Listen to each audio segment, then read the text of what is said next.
அன்பார்ந்த கன்னியா ராசி நேயர்களே, கன்னியா ராசிக்கு ராஜயோக நேரம். கன்னியா ராசிக்கு ராஜயோகம். எத்தனை கோடி பேர் கன்னியா ராசி இருந்தாலும் ஏதாவது ஒரு வகையில் அவர்களுக்கு ராஜயோகம். சுக கலத்தர ஸ்தானாதிபதி என்று சொல்லப்படுகின்ற குரு பகவான் லாபஸ்தானத்தில் உச்சநிலை அடைய போகிறார்.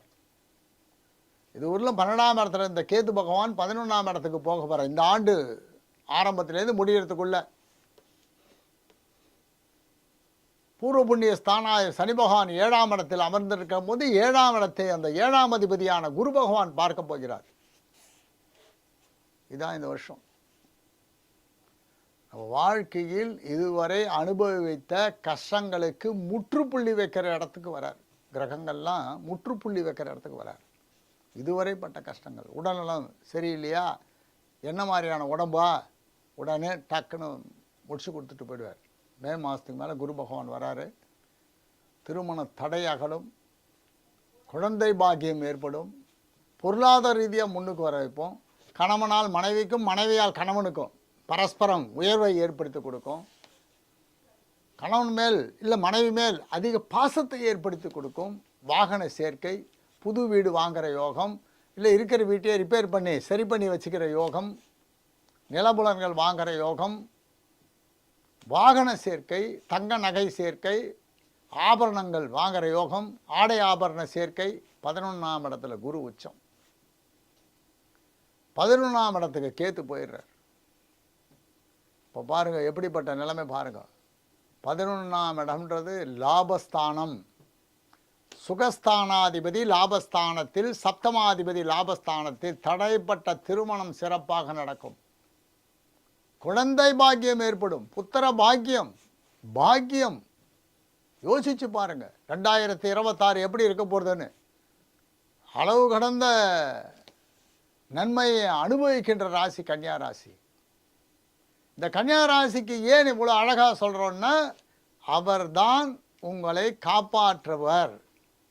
அவர் உயர்ந்த நிலையில் இருக்கிறார், உச்ச நிலையில் இருக்கிறார். கன்னியா ராசி அதிக புத்திசாலியான ராசி. புதன் ஆதிக்கம் கொண்டவர். புதன் ரொம்ப அற்புதமான கிரகம், ரொம்ப குட்டி கிரகம், அற்புதமான கிரகம். புதன் தான் அறிவு. அறிவு எங்கே இருக்கா, உள்ளே இருக்கா, இருக்குது. அது வெளிப்படுத்துறதுக்கான ஆற்றலை கொடுக்குற இடத்துக்கு குரு பகவான் வரார். நோய் நொடியற்ற வாழ்க்கை, ஹெல்த்தியாகிடுவீங்க. சின்ன சின்ன உடல் உபாதையும் ஓடி போயிடும். சின்ன சின்ன உடல் உபாதையும் ஓடிவிடும். நீண்ட நாள் கனவு பூர்த்தியாகும். நீண்ட நாள் கனவு. ரொம்ப நாள் இப்போ என்ன வயசோ அதுக்கேற்ற மாதிரி நீண்ட நாள் வச்சுக்கோங்க. 10 வயசுன்னா 9 வருஷம் நீண்ட நாள், 25 வயசுன்னா 24 நாள் நீண்ட நாள். நீண்ட நாள் கனவு பூர்த்தியாகும். பணம் தேவைக்கு அதிகமாக வரும். போதும் 10,000ன்னா 20,000 வரும், 50,000 வரும், 1 லட்சம் வரும். தேவைக்கு அதிகமான பண வருமானம், நிம்மதி வருமானம், நிம்மதி நிறைய வரும். அப்போ நல்ல சாப்பாடு, நல்ல ருசியான சாப்பாடு சாப்பிட்ற பாக்கியத்தை கொடுக்கும். லாபஸ்தானத்தில் அமர்ந்த குரு பகவானுடைய பார்வை, குரு பார்த்தால் கோடி நன்மைன்னு அவருடைய பார்வை, இருக்கிற கிரகங்களுடைய பார்வை, அந்த கிரகத்தை குரு பார்க்கிற பார்வை. பெயர்ச்சியால் ஏற்படுகின்ற கிரகங்கள் இருக்கிற இடத்துல இருந்து தான் பிரதிபலன்னா 3 கிரகம்தான் வருட கிரகங்கள்னு பேர். வருஷா வருஷம் மாறுவார். சனி பகவான் 2.5 வருஷம், குரு பகவான் 1 வருஷம், ராகு கேத்து 1.5 வருஷம்.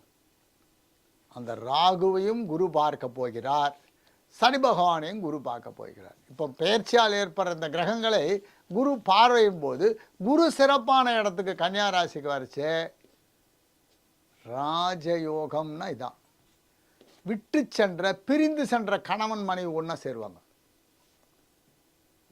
பிரிந்து சென்ற கணவன் மனைவி மனஸ்தாபத்தில் இருக்கலாம், வேலை விஷயமா இருக்கலாம், ஏதோ ஒரு காரணத்தால் பிரிந்து சென்ற கணவன் மனைவி ஒன்றாக சேருவார்கள். சந்தோஷமாக வாழ்வார்கள். கணவன் மனைவிக்குள்ளே இருந்த கருத்து வேறுபாடுகள் அகன்றுவிடும். இந்த கருத்து வேறுபாடு அகன்றவுடன் நமக்கு நல்வாழ்க்கையை கொடுத்து விடுவார். பொருளாதார உயர்வு மாதிரி நமக்கு சந்தோஷ உயர்வு. கல்யாணமே ஆகலைன்னா கல்யாணத்தை போயிடுவார். கல்யாணம் ஆகி பல வருஷங்கள் குழந்தை பிறக்கவில்லை என்றால் கண்டிப்பாக நல்ல குழந்தையை கொடுப்பார். நல்ல குழந்தையை கொடுப்பார். 5ஆம் இடத்தை குரு பார்க்கிறார். ராசிக்கு 5ஆம் இடத்தை குரு பகவான் பார்க்கிறார். இது ஒவ்வொரு முறையும் குரு பார்க்கச்சே அதற்கான உயர்வு நம்ம சொல்லாமல் இருக்கக்கூடாது. குரு பகவான் ரொம்ப அற்புதமான கிரகம், பெரிய கிரகம். அதனால் நீங்கள் கேட்குறதெல்லாம் பெருசாக கேளுங்க, பெருசாக நினைங்க. பெருசாக நினைக்கின்ற பொழுது அவர் அதிகமான நன்மையை செய்வார். குட்டியாக நினச்சிங்கன்னா ஒரு குட்டியாக தான் செய்வார். நல்ல தாராளமாக நினைங்க. ராத்திரி தூக்கம் கரெக்டாக இருக்கட்டும். இப்போ நவம்பர் மாதத்தில் தான் கேத்து மாறப்போற 12ஆம் இடத்துல கேத்து அயனசைன சுகஸ்தானத்தை கேத்து இருக்குச்சு. ரொம்ப திங்க் பண்ணிகிட்டே இருக்காதிங்க, ஃப்ளாஷ்பேக்கெலாம் போகாதீங்க, ஜாலியாக இருங்க. 12ஆம் இடத்துல பாம்பு அமர்ந்திருக்கின்ற பொழுது ரொம்ப ராத்திரி தூக்கத்தை கெடுத்துக்கூடாது. குழந்தை வளர்ப்பில் கொஞ்சம் அக்கறை வச்சுக்கோங்க. ராகு மாறு 5ஆம் இடத்துக்கு வச்சு குழந்தை எப்படி இருக்கான், நல்லா படிக்கிறானா, அவருடைய ஹெல்த் கண்டிஷன் எப்படி இருக்குது, அப்படி ஒரு கவனம் வச்சுக்கோங்க. இப்போ கன்னியாராசிக்கு இதெல்லாம் ஏன் சொல்கிறோம் அப்படின்னு கேட்டிங்கனாக்கா, இந்த கிரகங்களும் மாற போகிறது, மாறி அந்த புத்திரஸ்தானத்துக்கு வரப்போச்சு. அப்போ குரு பார்வை இருந்தாலும் உங்களுடைய கவனம் டேக் கேர், அவ்வளோதான். புதன் அதிபதியானவர் மகாவிஷ்ணு தான் புதன். முடிஞ்சால் டெய்லி விஷ்ணு சகஸ்ரநாமம் போட்டு கேளுங்க. மாதத்தில் ஒரு நாள் பெருமாள் தாயாரை போய் சேவிங்க. பாகிஸ்தானாதிபதி தனக்குடும்ப பாகிஸ்தானாதிபதி சுக்கரன் தான் தாயார், புதன் மகாவிஷ்ணு. இந்த 2 பேர் சேர்ந்துருக்கிற கோயிலில் போய் மாதம் ஒரு நாள் எந்த கிழமையாக இருந்தாலும் பரவாயில்ல போய் ஒரு கும்பிடு, அவ்வளோதான். வணங்குகின்ற பொழுது வாழ்க்கை உயர்கிறது. சரணாகதின்னு பேர். நீ தான் எல்லாம் அப்படின்னு போய் கீழே விழுட்டோமானா நம்ம அவர் காப்பாற்ற கடமைப்பட்டவராகிறார். நீங்கள் இதில் ஒரு சூட்சம சக்தி என்னன்னா, எந்த கிரகமும் யாரையும் கெடுப்பதில்லை. நம்ம கர்ம வினைக்கு ஏற்ற மாதிரி தான் கிரகங்கள் அங்கங்கே வரைச்சே தலைவலியே வருது. இப்போ சனி பகவான் வரைச்சி ஏன் தலைவலி வரணும், அவர் அந்த நம்ம எண்ணத்துக்காக வந்தோமோ அதை ஈடேறி கொடுக்குறதுக்கு, நல்லதும் சரி கெட்டதும் சரி எல்லாம் வாங்கிக்கோ அப்படின்னு கொடுக்குறது தான் வர்றார். நம்ம அதை கண்டு பயப்படுறோம். நமஸ்காரம் பண்ணிட்டோம்னா அவர் நம்மை காப்பாற்றுவார். கணவன் மனைவி உயர்வு ரொம்ப முக்கியம். கணவன் மனைவின்னு ரொம்ப ஃபஸ்ட் கிளாஸாக இருப்பாங்க, அற்புதமான தம்பதிகளாக இருப்பாருங்க. கன்னியாராசிக்கு அது ஒரு பெரிய விசேஷம். ஏன்னா கேந்திராதிபதி நல்ல கிரகம். கன்னியாராசியினுடைய கேந்திராதிபதிகள் பண்ண ஒரு அற்புதமான கிரகம். எல்லாருமே மேன்மை பெற்ற கிரகங்கள், சுபர்கள்னு பேர். இந்த சுபர்களாக இருக்கின்றவர்கள் யாரையும் கெடுக்க மாட்டார்கள். அவர்களால் யாருக்கும் கெடுதல் இல்லை. அப்படிப்பட்ட ராசியில் பிறந்துட்டு நம்ம ஏன் கஷ்டப்படுவானே? சிறப்பான ராசி, சிறப்பான வாழ்க்கை, சிறப்பாக இருப்பீர்கள். எல்லாம் வல்ல இறைவனவர்களால் 2026 சிறப்பாக இருக்கணும்னு பிரார்த்தனை பண்ணிக்கிறோம்.